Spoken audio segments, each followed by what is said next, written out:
और इसके साथ ही बिल्कुल योगेश जी, लगातार क्योंकि अपडेट आ रहे हैं वो देना भी जरूरी है। एक और बड़ी खबर, राजस्थान की सलूम्बर सीट पर बीजेपी आगे। ये पहला रुझान राजस्थान से, जहां सलूम्बर सीट पर बीजेपी आगे चल रही है। अहम है, सलूम्बर सीट ही बीजेपी के खाते में थी और अब जो पहला रुझान आया वो सलूम्बर से ही है, वो भी बीजेपी के पक्ष में। ये पहला रुझान है, सलूम्बर सीट पर बीजेपी आगे चल रही है। हालांकि इंतजार है राजस्थान की अन्य सीटों को लेकर भी कि आखिर वहां पर स्थिति क्या है, रुझान क्या कहते हैं। रुझान बहुत हद तक परिणामों में तब्दील होते हैं और कई बार बड़े बदलाव भी होते हैं। हालांकि शुरुआती तौर पर यह कहना जल्दबाजी होगी कि क्या यही परिणाम होते हैं, लेकिन इंतजार और बहुत कुछ तय ये रुझान भी करते हैं और इस लिहाज से अहम है राजस्थान की सलूम्बर सीट जहां पर बीजेपी आगे चल रही है। ये पहला रुझान। नरेश, इस पर एक कमेंट। बिल्कुल, देखिए जो शुरुआती रुझान की बात है तो चूंकि जो मतगणना होती है उसका तरीका ये होता है, सबसे पहले डाक मतपत्र है, लेकिन उनकी जब ईवीएम की जब काउंटिंग हो जाती है तब पता लगता है कि इनका कोई असर पड़ेगा या नहीं पड़ेगा। लेकिन ईवीएम तक जहाँ तक बात है तो उसका तरीका ये होता है कि जो स्थानीय जो वहाँ पे जो अपने रिपोर्टर है उनको अधिकारियों की जो काउंटिंग ऑफिशियल रिकॉर्ड उससे पहले पता होता है। मैं आपको बताऊं, क्योंकि अधिकारी जो अपने को डाटा देते हैं, जो इलेक्शन कमीशन डाटा देता है, वो पूरी जांच पड़ताल के बाद, पूरे जोड़ बाकी के बाद 3-4 जगह जो साइन हो जाते हैं उसके बाद वो आधिकारिक जो आंकड़े वो जारी करते हैं। लेकिन अपने जहां भी संवाददाता तैनात है, जो अपनी जो टीम तैनात है, वो वहाँ पे जो पल पल की अपडेट ले लेती है। तरीका ये होता है, अब जो रुझान की बात है उसमें ये फ़र्क हो सकता है क्योंकि जो ईवीएम आती है वो अलग अलग वार्ड वाइज है, बूथ वाइज है, वैसे आती है। तो अब कई बार ऐसा होता है कि मान लीजिए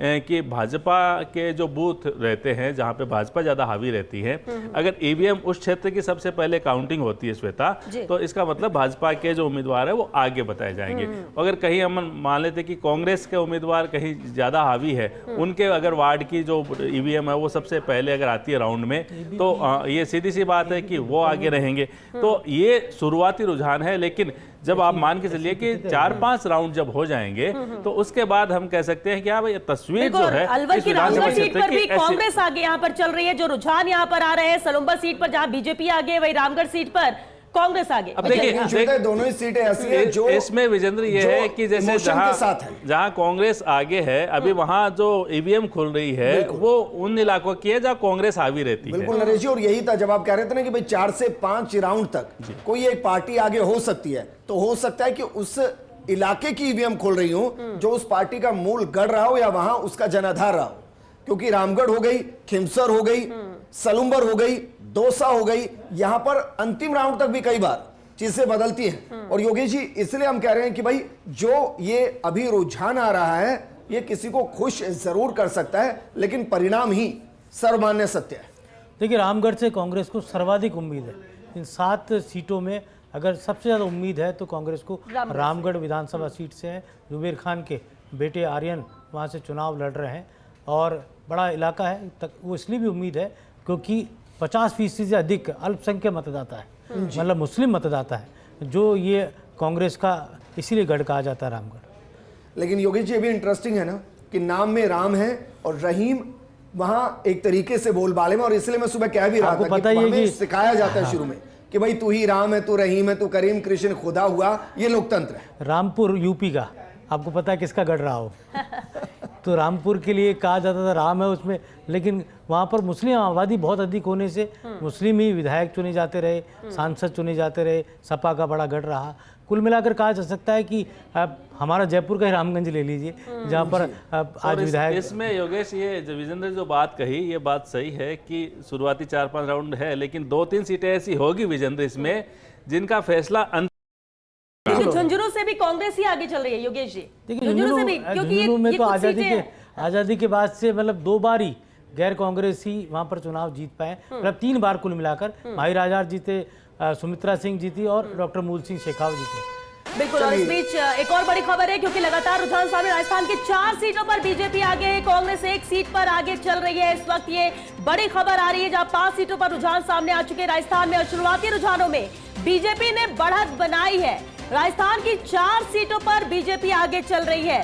7-0 की बात योगेश जी कही जा रही थी, जो दावे किए जा रहे थे, लेकिन शुरुआती तौर पर रुझान बीजेपी के पक्ष में। देखिए, 5 तो बीजेपी कम से कम मान के चल ही रही है कि 5 को हम जीतेंगे जीत रहे हैं। जीतेंगे, और दावा 7 का भी किया जा रहा है। मतलब छोड़ी कौन सी जा रही है योगी जी?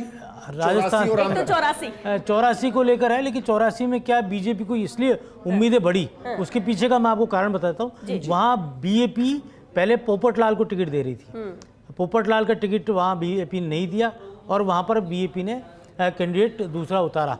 वहीं से बीजेपी की उम्मीदें जगी 84 में, और वहाँ कहा जा सकता है बीएपी के अंदर जो अंतर्विरोध रहा टिकट वितरण को, उससे बीजेपी को लगा कि अब हमारा यहाँ पर काम हो सकता है अगर हमने यहाँ पर पूरी तरह मेहनत की।